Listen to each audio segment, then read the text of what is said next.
नमस्कार, आप देख रहे हैं मुंबई प्रेस और मैं हूं रेहान। सबसे पहले बात करते हैं मुंबई व राज्य की कुछ बड़ी खबरों पर। बात बीजेपी नेता किरीट सोमैया की। बीजेपी नेता किरीट सोमैया ने एनसीपी नेता व ठाकरे सरकार में ग्राम विकास मंत्री हसन मुशर्रफ पर एक बड़ा आरोप लगाया है।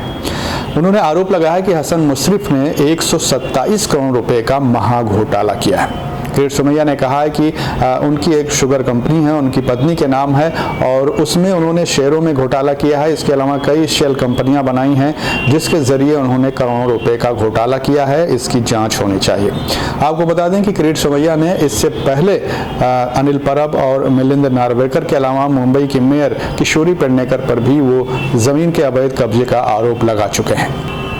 और अब बात शिवसेना सांसद संजय राउत की करते हैं। उन्होंने सामना में जो है साकीनाका रेप वाली घटना को लेकर एक टिप्पणी की है, जिसमें उन्होंने बताया है कि साकीनाका की घटना जौनपुर पैटर्न पर आधारित है।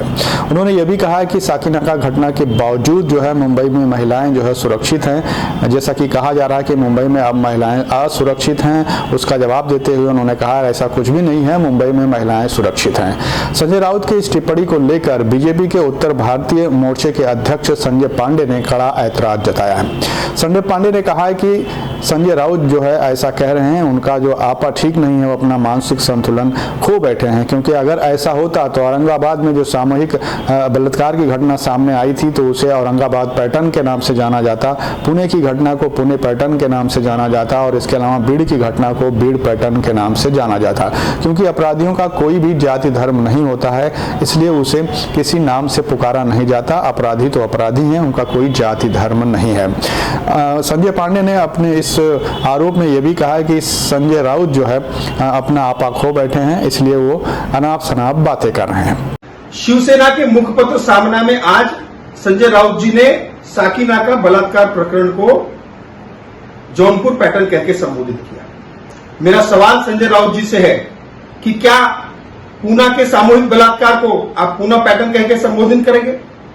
क्या औरंगाबाद में जो महिला के साथ बलात्कार हुआ, क्या वो औरंगाबाद पैटर्न है?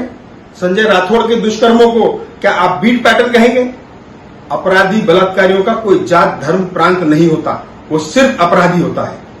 संजय राउत जैसे बीमार मानसिकता के लोग पुरोगामी महाराष्ट्र की प्रतिमा को कलंकित करने का काम कर रहे हैं। संजय राउत जैसे बीमार मानसिकता के लोग महाराष्ट्र के लिए उन बलात्कारियों से भी ज्यादा घातक हैं। मैं आपके माध्यम से मांग करता हूं कि पूरे उत्तर भारतीय समाज से संजय राउत जी ने माफी मांगनी चाहिए।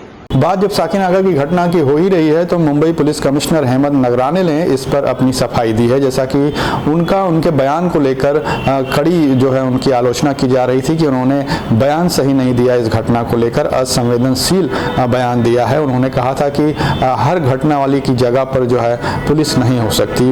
उन्होंने कहा कि वो अपने बयान पर कायम है, लेकिन ये सत्य है कि हर घटना वाली जगह पर जो है पुलिस नहीं हो सकती। हालांकि उन्होंने ये भी कहा कि पुलिस घटना के 10 मिनट के बाद तुरंत पहुंच गई है और उन्होंने बाखूबी अपना काम किया है। आपको बता दें कि मुंबई पुलिस कमिश्नर ने यह भी बताया है कि पीड़ित और आरोपी एक दूसरे को जानते थे और पीड़िता जो महिला थी उसने किसी मांग को लेकर आवाज उठाई थी कि उनको ये चाहिए, लेकिन इसी बात को लेकर दोनों में कहासुनी हुई थी, झगड़ा हुआ था और ये झगड़ा इतना बढ़ गया कि बात जो है मारपीट पे आ गई और इसके बाद जो है रेप करके और अस्पताल में उसकी मौत हो गई पीड़िता की। पुलिस का कहना है इस बारे में और छानबीन की जा रही है, पीड़िता के परिवार से भी पूछताछ की जा रही है और आरोपी का जो लिंक है वो यूपी से भी तलाशने की कोशिश की जा रही है कि क्या उसका कोई आपराधिक रिकॉर्ड है या नहीं है। हालांकि महाराष्ट्र और मुंबई में आरोपी का कोई भी आपराधिक रिकॉर्ड पुलिस को नहीं मिला।